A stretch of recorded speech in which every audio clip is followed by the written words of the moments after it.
Good morning again. Today I'm honored to introduce Greta Romei, and she's going to talk about caffeine and its effect on athletic performance. She's a very hardworking person and very helpful, and she's currently helping us in our human performance lab to collect the data about the supplement study. Okay? Thank you, Dr. K. Sure. As I said, my name is Greta Romei. I'm a Master in Athletic Training student. I'm a graduate teaching assistant for the biology department, and luckily, I'm a retired athlete. Hence why my interest in caffeine, because I wouldn't have survived the past couple of years without coffee. So just to start and give an introduction, caffeine is the world's most consumed psychoactive substance.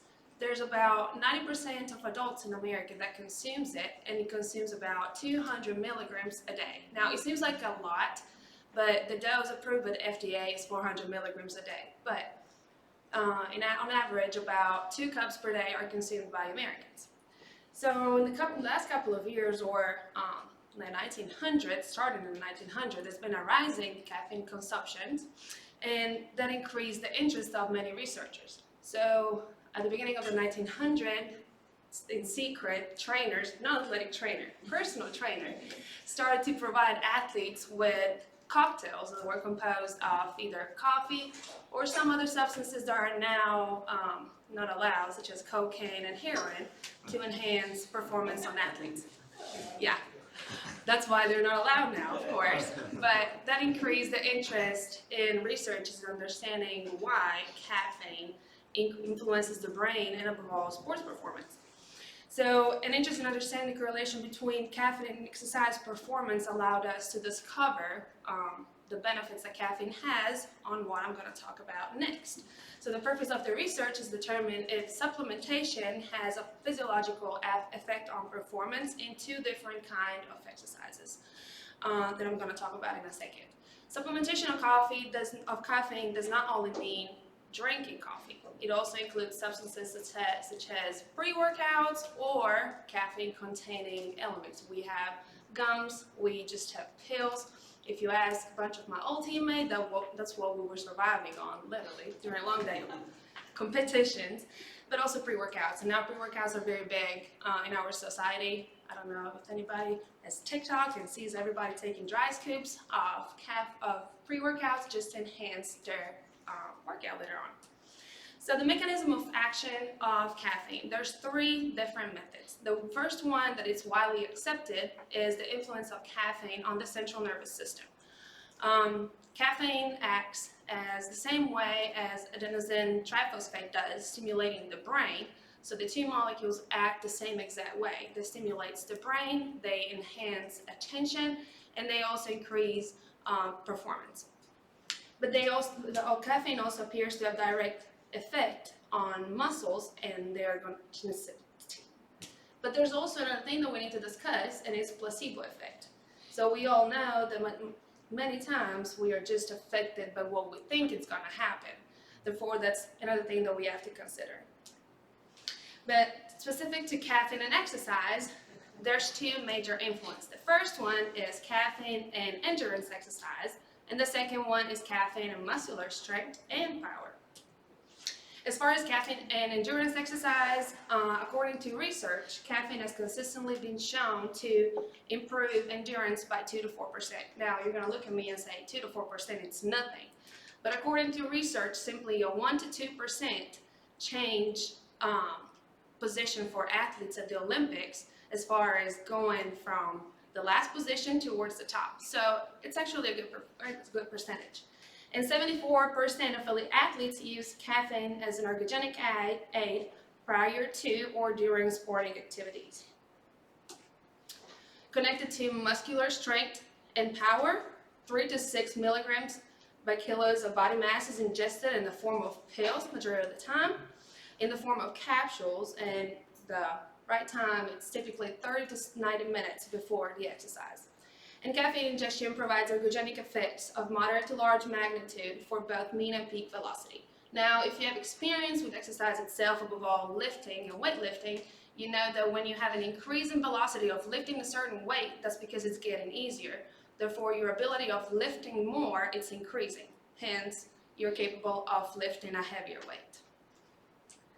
Now, it all sounds good. We can all take caffeine and it's all perfect, right? It's not like that for every athlete. So caffeine ingestion, it is considered on average ergogenic for a wide range of sport-specific tasks, but the use might not be appropriate for every athlete. The use of caffeine needs to be balanced with the associated side effects. That's why we need to also experiment with our own athletes and start supplementation one at a time. We should not provide a large and a wide amount of caffeine and just hope for the best, because there are some side effects that we need to consider that could be dangerous for our own athletes. Therefore, in summary, caffeine is frequently used in the military, athletic, and fitness performance. Majority of the study performed on caffeine and sports performance show performance enhancement. And it both enhance, like we said, endurance activities, so you would consider that your long runs, your marathon, or some very strenuous, but also your high intensity activities that are connected with weightlifting, power, and strength. It improves cognitive performance. That's why many of us that might not be athletes just drink coffee to be more attentive throughout our day. And it does not appear to have an influence on hydration. Therefore, it's also a positive thing for us as athletic trainer, because we don't have to worry as much of keeping our athlete hydrated if they're also consuming caffeine. But as we said earlier, the side effect might also include sleep deprivation and anxiety. I don't know how many of you have spent a whole night up after drinking a couple of Red Bulls and coffee because they had to study, but that could be a side effect. So we also have to consider that in our supplementation. And then I just want to thank Dr. K, him allowing me to do research with him. It's been great. Like, I get to see a lot, and the possibility of staying here and discuss supplementation is a topic that interests me, just because in the past 12 years of track and field, I've been very familiar with the topic, not specifically knowing why I was taking caffeine at first, but then understanding it now more, and then I'm becoming more on the other spectrum. Any questions?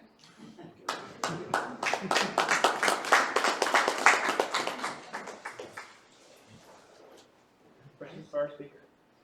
I'm curious, speaking from your own personal experience as an athlete, do you find that there is, I guess, wide use of caffeine among all sports? Do you find some sports use it more regularly, or I'm just curious about that?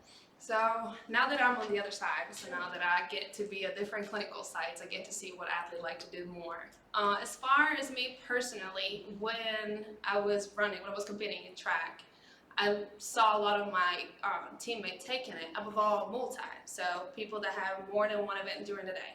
So people that have the pentathlon or heptathlon are up 2 days in a row, performing all day long. So their only way of staying active is either making sure that your nutrition is on top, or having something that helps you out. So a lot of my teammates would take either pre-workout, or the one that were performing pentathlon or heptathlon was more supplementation that would last longer. Me personally, I don't take pre-workout because the only time I took it, it started making me tingle. But I'm also Italian, and I love my espresso, so that's what I used to do. Like, it's bad. I'll probably go over those limits, but I used to drink coffee throughout the day just to give me a little bit more energy right before. And I also used to drink Red Bull. I know I shouldn't say that, but that would give me a lot of energy right before I was about to throw. Now with other sports, like football, I don't see it as much. If they consume caffeine pills. Sports like, so if you have something that requires you to have a fast bout of energy, you might want to get that pre-workout that makes you reach that effect faster. So it's really depends what they're taking and difference in sports. And every athlete is particular. And there's not something that works for everybody. That's why you have to experiment with them to ensure that everybody is on the same page and we don't risk their care first. But there's different kind of things that athletes do to make sure they have that energy. And a lot of that is just psychological. Thank you. Of course. Okay, let's thank our speaker again.